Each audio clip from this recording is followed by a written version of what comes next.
नमस्कार। आज सुनिए मुंशी प्रेमचंद की लिखी कहानी प्रेम का उदय। भोंदू पसीने में तर लकड़ी का एक गट्ठा सिर पर ले आया और उसे जमीन पर पटककर बंटी के सामने खड़ा हो गया, मानो पूछ रहा हो, क्या अभी तेरा मिजाज ठीक नहीं हुआ? संध्या हो गई थी, फिर भी लू चलती थी और आकाश पर गर्द छाई हुई थी। प्रकृति रक्त शून्य देह की भांति शिथिल हो रही थी। भोंदू प्रातकाल घर से निकला था। दोपहरी उसने एक पेड़ की छाह में काटी थी। समझा था इस तपस्या से देवी जी का मुंह सीधा हो जाएगा, लेकिन आकर देखा तो वह अब भी कोप भवन में थी। भोंदू ने बातचीत छेड़ने के इरादे से कहा, लो एक लोटा पानी दे दो, बड़ी प्यास लगी है। मर गया सारे दिन। बाजार में जाऊंगा तो 3 आने से बेसी न मिलेंगे। 2-4 सैकड़े मिल जाते तो मेहनत सफल हो जाती। बंटी ने सिरकी के अंदर बैठे बैठे कहा, धर्म भी लूटोगे और पैसे भी, मुंह धो रखो। भोंदू ने भेंवे सिकोड़ कर कहा, क्या धर्म धर्म भक्ति है? धर्म करना हंसी खेल नहीं है। धर्म वह करता है जिसे भगवान ने माना हो। हम क्या खाकर धर्म करें? भरपेट चबेना तो मिलता नहीं, धर्म करेंगे। बंटी ने अपना वार ओछा पड़ता देखकर चोट पर चोट की। संसार में कुछ ऐसे भी महात्मा हैं जो अपना पेट चाहे न भर सकें, पर पड़ोसियों को नेवता देते फिरते हैं, नहीं तो सारे दिन बन बन लकड़ी न तोड़ते फिरते। ऐसे धर्मात्मा लोगों को मेहरिया रखने की क्यों सूझती है, यही मेरी समझ में नहीं आता। धर्म की गाड़ी क्या अकेले नहीं खींचते बनती? भोंदू इस चोट से तिलमिला गया। उसकी जिहरदार नसें तन गईं, माथे पर बल पड़ गए। इस अबला का मुंह वह एक डपट में बंद कर सकता था, पर डॉट डपट उसने न सीखी थी। जिसके पराक्रम की सारे कंजड़ों में धूम थी, जो अकेला 150 जवानों का नशा उतार सकता था, वह इस अबला के सामने छू तक न कर सका।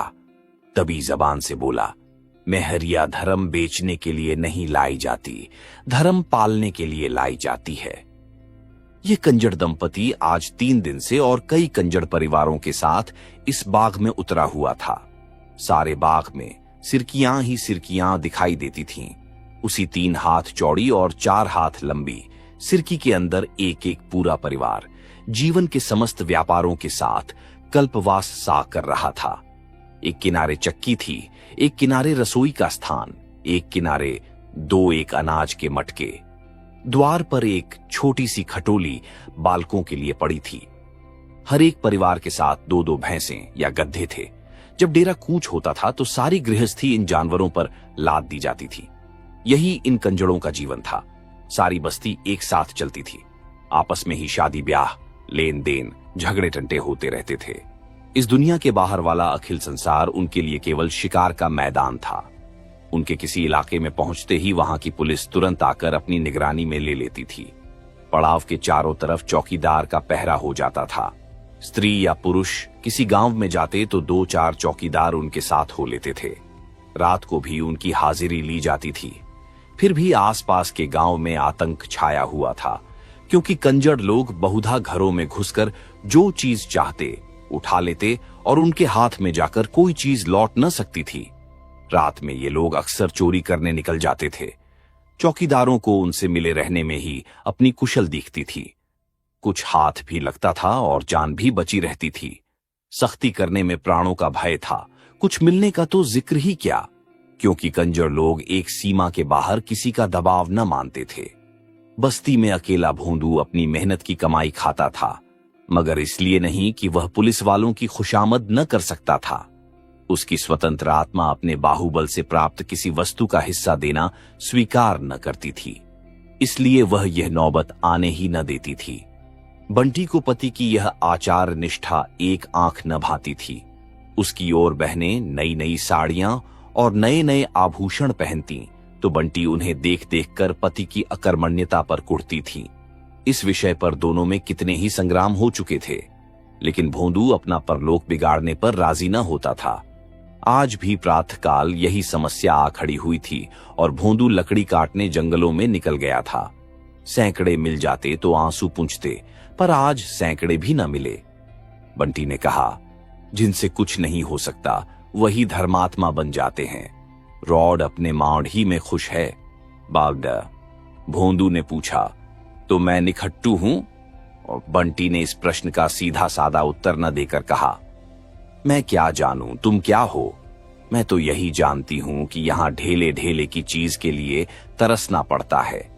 यहीं सबको पहनते ओढ़ते हंसते खेलते देखती हूं। क्या मुझे पहनने ओढ़ने हंसने खेलने की साध नहीं है? तुम्हारे पल्ले पड़कर जिंदगानी नष्ट हो गई। भोंदू ने एक क्षण विचार मग्न रहकर कहा, जानती है पकड़ जाऊंगा तो 3 साल से कम की सजा न होगी।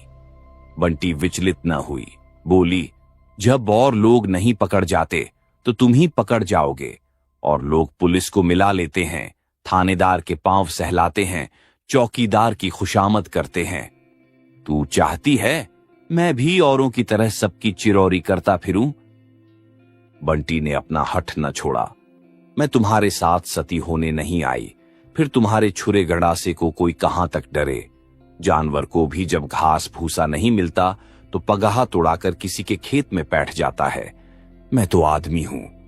भोंदू ने इसका कुछ जवाब न दिया। उसकी स्त्री कोई दूसरा घर कर ले, यह कल्पना उसके लिए अपमान से भरी थी। आज बंटी ने पहली बार यह धमकी दी। अब तक भोंदू इस तरफ से निश्चिंत था। अब यह नई संभावना उसके सम्मुख उपस्थित हुई। उस दुर्दिन को वह अपना काबू चलते अपने पास न आने देगा। आज भोंदू की दृष्टि में वह इज्जत नहीं रही, वह भरोसा नहीं रहा। मजबूत दीवार को टिकौने की जरूरत नहीं। जब दीवार हिलने लगती है तब हमें उसको संभालने की चिंता होती है। आज भोंदू को अपनी दीवार हिलती हुई मालूम होती थी। आज तक बंटी अपनी थी। वह जितना अपनी ओर से निश्चिंत था उतना ही उसकी ओर से भी था। वह जिस तरह खुद रहता था उसी तरह उसको भी रखता था। जो खुद खाता था वही उसको खिलाता था। उसके लिए कोई विशेष फिक्र न थी। पर आज उसे मालूम हुआ कि वह अपनी नहीं है।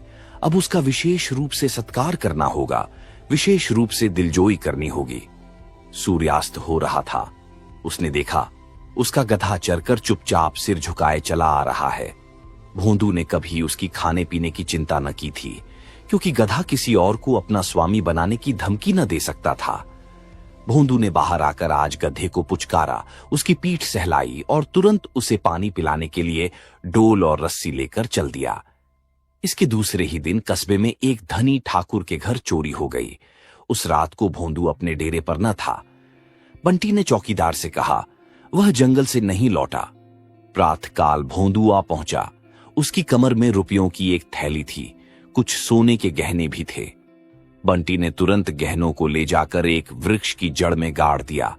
रुपयों की क्या पहचान हो सकती थी? भोंदू ने पूछा, अगर कोई पूछे इतने सारे रुपये कहां मिले तो क्या कहोगी?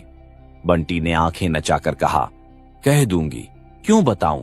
दुनिया कमाती है तो किसी को हिसाब देने जाती है, हम ही क्यों अपना हिसाब दें? भोंदू ने संदिग्ध भाव से गर्दन हिलाकर कहा, यह कहने से गला न छूटेगा बंटी, तू कह देना। मैं 3-4 मास से 2-2, 4-4 रुपये महीना जमा करती आई हूं। हमारा खर्च ही कौन बड़ा लंबा है। दोनों ने मिलकर बहुत से जवाब सोच निकाले। झड़ी बूटियां बेचते हैं, एक एक जड़ी के लिए मुट्ठी मुट्ठी भर रुपये मिल जाते हैं। खस, सैकड़े, जानवरों की खालें, नख और चर्बी सभी बेचते हैं। इस ओर से निश्चिंत होकर दोनों बाजार चले। बंटी ने अपने लिए तरह तरह के कपड़े, चूड़ियां, टिकुलियां, बुंदे, सेंदूर, पान तमाकू, तेल और मिठाई ली। फिर दोनों जने शराब की दुकान गए, खूब शराब पी। फिर 2 बोतल शराब रात के लिए लेकर दोनों घूमते घामते गाते बजाते घड़ी रात गए, डेरे पर लौटे। बंटी के पांव आज जमीन पर न पड़ते थे। आते ही बन ठनकर पड़ोसियों को अपनी छवि दिखाने लगी। जब वह लौटकर अपने घर आई और भोजन पकाने लगी तब पड़ोसियों ने टिप्पणियां करनी शुरू की। कहीं गहरा हाथ मारा है, बड़ा धर्मात्मा बना फिरता था, बगला भगत है। बंटी तो आज जैसे हवा में उड़ रही है। आज भोंदुआ की कितनी खातिर हो रही है, नहीं तो कभी एक लुटिया पानी देने भी न उठती थी। रात को भोंदू को देवी की याद आई। आज तक कभी उसने देवी की वेदी पर बकरे का बलिदान न किया था। पुलिस को मिलाने में ज्यादा खर्च था, कुछ आत्मसम्मान भी खोना पड़ता। देवी जी केवल एक बकरे में राजी हो जाती है। हाँ, उससे एक गलती जरूर हुई थी। उसकी बिरादरी के और लोग साधारणतया कार्य सिद्धि के पहले ही बलिदान दिया करते थे। भोंदू ने यह खतरा न लिया। जब तक माल हाथ न आ जाए, उसके भरोसे पर देवी देवताओं को खिलाना उसकी व्यावसायिक बुद्धि को न झंझा, और उसे अपने कृत्य को गुप्त रखना भी चाहता था। इसलिए किसी को सूचना भी न दी, यहां तक कि बंटी से भी न कहा। बंटी तो भोजन बना रही थी। वह बकरे की तलाश में घर से निकल पड़ा। बंटी ने पूछा, अब भोजन करने के जून कहां चले? अभी आता हूं। मत जाओ, मुझे डर लगता है। भोंदू स्नेह के नवीन प्रकाश से खिलकर बोला, मुझे देर न लगेगी, तू न यह गंडासा अपने पास रख ले। उसने गंडासा निकालकर बंटी के पास रख दिया और निकला। बकरे की समस्या बेढप थी। रात को बकरा कहां से लाता? इस समस्या को भी उसने एक नए ढंग से हल किया। पास की बस्ती में एक गडरिये के पास कई बकरे पल्ले थे। उसने सोचा, वहीं से एक बकरा उठा लाऊं। देवी जी को अपने बलिदान से मतलब है, या इससे कि बकरा कैसे आया और कहां से आया। मगर बस्ती के समीप पहुंचा ही था कि पुलिस के 4 चौकीदारों ने उसे गिरफ्तार कर लिया और मुश्कें बांधकर थाने ले चले। बंटी भोजन पकाकर अपना बनाव सिंगार करने लगी।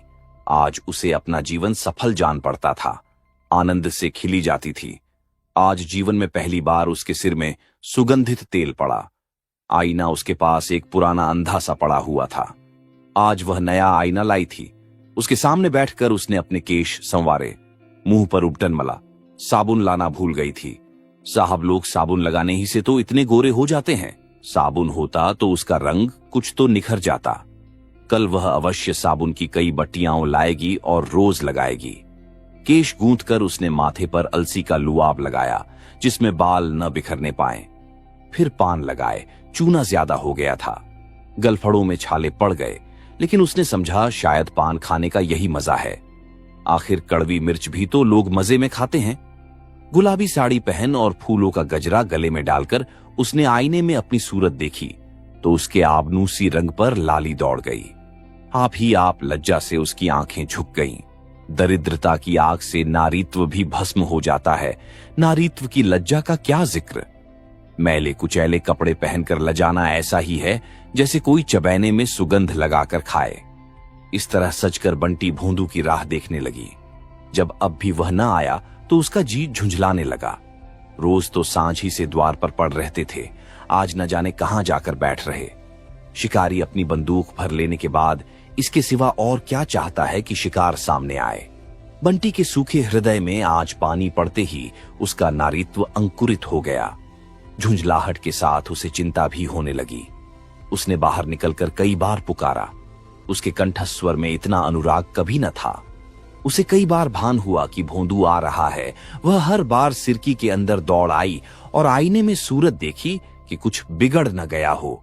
ऐसी धड़कन, ऐसी उलझन उसकी अनुभूति से बाहर थी। बंटी सारी रात भोंदू के इंतजार में उद्विग्न रही। ज्यों-ज्यों रात बीतती थी, उसकी शंका तीव्र होती जाती थी। आज ही उसके वास्तविक जीवन का आरंभ हुआ था और आज ही यह हाल। प्रातःकाल वह उठी तो अभी कुछ अंधेरा ही था। इस रतगे से उसका चित्त खिन्न और सारी देह अलसाई हुई थी। रह रहकर भीतर से एक लहर भी उठती थी, आंखें भर भर आती थीं। सहसा किसी ने कहा, अरे बंटी, भोंदू रात पकड़ गया। बंटी थाने पहुंची तो पसीने में तर थी और दम फूल रहा था।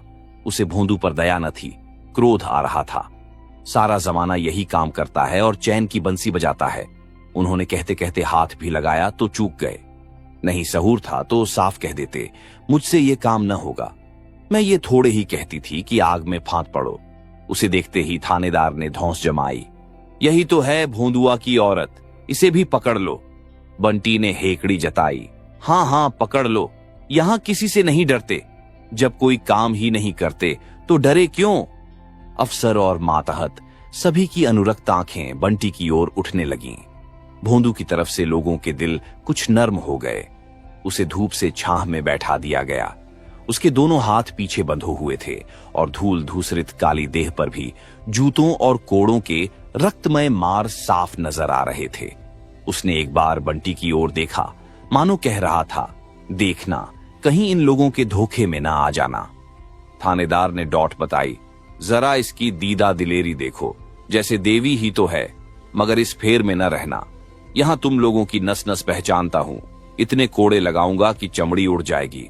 नहीं तो सीधे से कबूल दो, सारा माल लौटा दो, इसी में खैरियत है। भोंदू ने बैठे बैठे कहा, क्या कबूल दें? जो देश को लूटते हैं उनसे तो कोई नहीं बोलता। जो बेचारे अपनी गाढ़ी कमाई की रोटी खाते हैं उनका गला काटने को पुलिस भी तैयार रहती है। हमारे पास किसी को नजर भेंट देने के लिए पैसे नहीं है।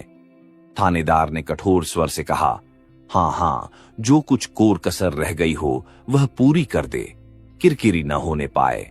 मगर इन बैठकबाजियों से बच नहीं सकते। अगर इकबाल न किया तो 3 साल को जाओगे। मेरा क्या बिगड़ता है? अरे छोटे सिंह, जरा लाल मिर्च की धूनी तो दो इसे। कोठरी बंद करके पसेरी भर मिर्चे सुलगा दो, अभी माल बरामद हुआ जाता है। भोंदू ने ढिठाई से कहा, दारोगा जी, बोटी काट डालो, लेकिन कुछ हाथ न लगेगा। तुमने मुझे रात भर पिटवाया है, मेरी एक एक हड्डी चूर चूर हो गई है। कोई दूसरा होता तो अब तक सिधार गया होता।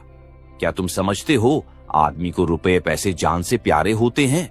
जान ही के लिए तो आदमी सब तरह के कुकर्म करता है। धूनी सुलगाकर भी देख लो। दारोगा जी को अब विश्वास आया कि इस फौलाद को झुकाना मुश्किल है। भोंदू की मुखाकृति से शहीदों का सा आत्मसमर्पण झलक रहा था। यद्यपि उनके हुक्म की तामील होने लगी, कांस्टेबलों ने भोंदू को एक कोठरी में बंद कर दिया। 2 आदमी मिर्चे लाने दौड़े, लेकिन दारोगा की युद्ध नीति बदल गई थी। बंटी का हृदय क्षोभ से फटा जाता था। वह जानती थी चोरी करके इकबाल कर लेना कंजर जाति की नीति में महान लज्जा की बात है। लेकिन क्या यह सचमुच मिर्च की धूनी सुलगा देंगे? इतना कठोर है इनका हृदय। सालन बघारने में कभी मिर्च जल जाती है तो छींकों और खांसियों के मारे दम निकलने लगता है। जब नाक के पास धूनी सुलगाई जाएगी तब तो प्राण ही निकल जाएंगे।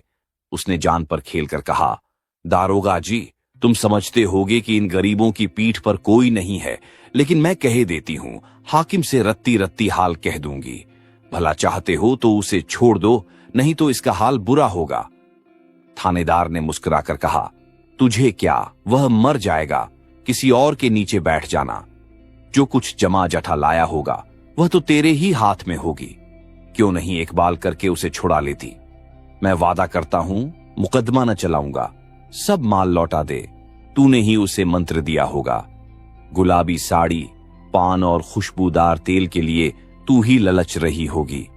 उसकी इतनी सांसत हो रही है और तू खड़ी देख रही है। शायद बंटी की अंतरात्मा को यह विश्वास न था कि ये लोग इतने अमानुषीय अत्याचार कर सकते हैं। लेकिन जब सचमुच धूनी सुलगा दी गई, मिर्च की तीखी जहरीली झार फैली और भोंदू के खांसने की आवाजें कानों में आईं, तो उसकी आत्मा कातर हो उठी। उसका वह दुस्साहस झूठे रंग की भांति उड़ गया। उसने दारोगा जी के पांव पकड़ लिए और दीन भाव से बोली, मालिक, मुझ पर दया करो, मैं सब कुछ दे दूंगी। धूनी उसी वक्त हटा ली गई। भोंदू ने सशंक होकर पूछा, धूनी क्यों हटाते हो? एक चौकीदार ने कहा, तेरी औरत ने इकबाल कर लिया। भोंदू की नाक, आंख, मुंह से पानी जारी था, सिर चक्कर खा रहा था, गले की आवाज बंद सी हो गई थी। पर वह वाक्य सुनते ही वह सचेत हो गया। उसकी दोनों मुट्ठियां बंध गईं। बोला, क्या कहा? कहां? क्या चोरी खुल गई? दारोगा जी माल बरामद करने गए हुए हैं। पहले ही इकबाल कर लिया होता तो क्यों इतनी सांसत होती? भोंदू ने गरज कर कहा, वह झूठ बोलती है। वहां माल बरामद हो गया, तुम अभी अपनी ही गा रहे हो। परंपरा की मर्यादा को अपने हाथों भंग होने की लज्जा से भोंदू का मस्तक झुक गया।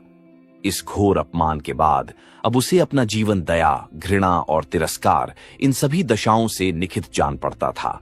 वह अपने समाज में पतित हो गया था। सहसा बंटी आकर खड़ी हो गई और कुछ कहना ही चाहती थी कि भोंदू की रौद्र मुद्रा देखकर उसकी जबान बंद हो गई। उसे देखते ही भोंदू की आहत मर्यादा किसी आहत सर्प की भांति तड़प उठी। उसने बंटी को अंगारों सी तपती हुई लाल आंखों से देखा। उन आंखों में हिंसा की आग जल रही थी। बंटी सिर से पांव तक कांप उठी। वह उलटे पांव वहां से भागी। किसी देवता के अग्निबाण के समान वे दोनों अंगारों सी आंखें उसके हृदय में चुभने लगीं। थाने से निकलकर बंटी ने सोचा, अब कहां जाऊं? भोंदू उसके साथ होता तो वह पड़ोसियों के तिरस्कार को सह लेती। इस दशा में उसके लिए अपने घर जाना असंभव था। वे दोनों अंगारे सी आंखें उसके हृदय में छुप भी जाती थीं, लेकिन कल की सौभाग्य विभूतियों का मोह उसे डेरे की ओर खींचने लगा। शराब की बोतल अब भी भरी धारी थी। फुलौड़ियां छींके पर हांडी में धारी थीं।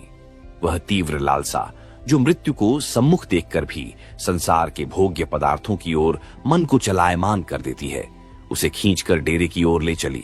दोपहर हो गया था। वह पहाड़ पर पहुंची तो सन्नाटा छाया हुआ था। अभी कुछ देर पहले जो स्थान जीवन का क्रीड़ा क्षेत्र बना हुआ था, बिल्कुल निर्जन हो गया था। बिरादरी वालों के तिरस्कार का सबसे भयंकर रूप था। सभी ने उसे त्याज्य समझ लिया। केवल उसकी सिरकी उस निर्जनता में रोती हुई खड़ी थी। बंटी ने उसके अंदर पांव रखे तो उसके मन की कुछ वही दशा हुई जो अकेला घर देखकर किसी चोर की होती है। कौन कौन सी चीज समेटे। उस कुटी में उसने रो रो कर 5 वर्ष काटे थे, पर आज उसे उससे वही ममता हो रही थी जो किसी माता को अपने दुर्गुणी पुत्र को देखकर होती है जो बरसों के बाद परदेश से लौटा हो। हवा से कुछ चीजें इधर उधर हो गई थीं। उसने तुरंत उन्हें संभाल कर रखा। फुलौड़ियों की हांडी छींके पर कुछ ठंडी हो गई थी। शायद उस पर बिल्ली झपट्टी थी। उसने जल्दी से हांडी उतार कर देखी। फुलौड़ियां अछूती थीं। पान पर जो गीला कपड़ा लपेटा था वह सूख गया था। उसने तुरंत कपड़ा तर कर दिया। किसी के पांव की आहट पाकर उसका कलेजा धक से हो गया। भोंदू आ रहा है।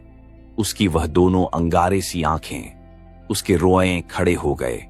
भोंदू के क्रोध का उसे 2-1 बार अनुभव हो चुका था, लेकिन उसने दिल को मजबूत किया। क्यों मारेगा? कुछ कहेगा, कुछ पूछेगा, कुछ सवाल जवाब करेगा कि यूं ही घंटा सा चला देगा। उसने उसके साथ कोई बुराई नहीं की। आफत से उसकी जान बचाई। मरजाद जान से प्यारी नहीं होती, भोंदू को होगी, उसे नहीं है। क्या इतनी सी बात के लिए वह उसकी जान ले लेगा? उसने सिरकी के द्वार से झांका। भोंदू न था, केवल उसका गधा चला आ रहा था। बंटी आज उस अभागे से गधे को देखकर ऐसी प्रसन्न हुई मानो अपना भाई नहर से बतासों की पोटली लिए थका मांदा चला आता हो। उसने जाकर उसकी गर्दन सहलाई और उसके थूथन को अपने मुंह से लगा लिया। वह उसे फूटी आंखों न भाता था, पर आज उससे उसे कितनी आत्मीयता हो गई थी। वह दोनों अंगारे सी आंखें उसे घूर रही थीं। वह सिहर उठी। उसने फिर सोचा, क्या किसी तरह न छोड़ेगा? वह रोती हुई उसके पैरों पर गिर पड़ेगी। क्या तब भी न छोड़ेगा? इन आंखों की वह कितनी सराहना किया करता था। इनमें आंसू बहते देखकर भी उसे दया न आएगी। बंटी ने चुक्कड़ में शराब उंडेल कर पी ली और छींके से फुलौड़ियां उतार कर खाईं। जब उसे मरना ही है तो साध क्यों रह जाए? वह दोनों अंगारे सी आंखें उसके सामने चमक रही थीं। दूसरा चुक्कड़ भरा और पी गई। जहरीला ठर्रा, जिसे दोपहर की गर्मी ने और भी घातक बना दिया था, देखते देखते उसके मस्तिष्क को खौलाने लगा। बोतल आधी हो गई थी। उसने सोचा, भोंदू कहेगा, तूने इतनी दारू क्यों पी? तो वह क्या कहेगी? कह देगी, हां पी, क्यों न पिए, इसी के लिए तो वह सब कुछ हुआ। वह एक बूंद भी न छोड़ेगी। जो होना हो। भोंदू उसे मार नहीं सकता। इतना निर्दयी नहीं है, इतना कायर नहीं है। उसने फिर चुक्कड़ भरा और पी गई। 5 वर्ष के वैवाहिक जीवन की अतीत स्मृतियां उसकी आंखों के सामने खिंच गईं। सैकड़ों ही बार दोनों में गृह युद्ध हुए थे। आज बंटी को हर बार अपनी ज्यादती मालूम हो रही थी। बेचारा जो कुछ कमाता है उसी के हाथों पर रख देता है। अपने लिए कभी 1 पैसे की तंबाकू भी लेता है तो पैसा उसी से मांगता है। भोर से सांझ तक बन बन फिराही तो करता है। जो काम उससे नहीं होता वह कैसे करे? यकायक एक कांस्टेबल ने आकर कहा, अरे बंटी, कहां है? चल देख, भोंदुआ का हाल बेहाल हो रहा है। अभी तक तो चुपचाप बैठा था, फिर न जाने क्या जी में आया कि एक पत्थर पर अपना सिर पटक दिया। लहू बह रहा है। अगर हम लोग दौड़कर पकड़ न लेते तो जान ही दे दी थी। 1 महीना बीत गया था। संध्या का समय था। काली काली घटाएं छाई थीं और मूसलाधार वर्षा हो रही थी।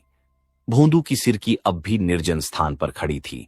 भोंदू खटोली पर पड़ा हुआ था। उसका चेहरा पीला पड़ गया था और देह जैसे सूख गई थी। वह सशंक आंखों से वर्षा की ओर देखता है, चाहता है उठकर बाहर देखूं, पर उठा नहीं जाता। बंटी सिर पर घास का एक बोझ लिए पानी में लथपथ आती दिखलाई दी। वही गुलाबी साड़ी है, पर तार तार, किंतु उसका चेहरा प्रसन्न है। विषाद और ग्लानि के बदले आंखों से अनुराग टपक रहा है। गति में वह चपलता, अंगों में वह सजीवता है जो चित्त की शांति का चिन्ह है। भोंदू ने क्षीण स्वर में कहा, तू इतना भीग रही है, कहीं बीमार पड़ गई तो कोई एक घूंट पानी देने वाला भी न रहेगा। मैं कहता हूं, तू क्यों इतना मरती है? 2 गट्ठे तो बेच चुकी थी, तीसरा गट्ठा लाने का काम क्या था? यह हांडी में क्या लाई है? बंटी ने हांडी को छिपाते हुए कहा, कुछ तो नहीं है, कैसी हांडी? भोंदू जोर लगाकर खटोली से उठा, अंचल के नीचे छिपी हुई हांडी खोल दी और उसके भीतर नजर डालकर बोला, अभी लौटा, नहीं तो मैं हांडी फोड़ दूंगा। बंटी ने धोती से पानी निचोड़ते हुए कहा, जरा आईने में सूरत देखो, घी दूध कुछ न मिलेगा तो कैसे उठोगे? कथी सदा खाट पर सोने का ही विचार है? भोंदू ने खटोली पर लेटते हुए कहा, अपने लिए तो एक साड़ी नहीं लाई, कितना कह के हार गया। मेरे लिए घी और दूध सब चाहिए, मैं घी न खाऊंगा। बंटी ने मुस्कुराकर कहा, इसीलिए तो घी खिलाती हूं कि तुम जल्दी से काम धंधा करने लगो और मेरे लिए साड़ी लाओ। भोंदू ने मुस्कुराकर कहा, तो आज जाकर कहीं सेंधा मारूं? बंटी ने उसके गाल पर एक ठोकर देकर कहा, पहले मेरा गला काट देना, तब जाना। आप सुन रहे थे मुंशी प्रेमचंद की लिखी कहानी प्रेम का उदय।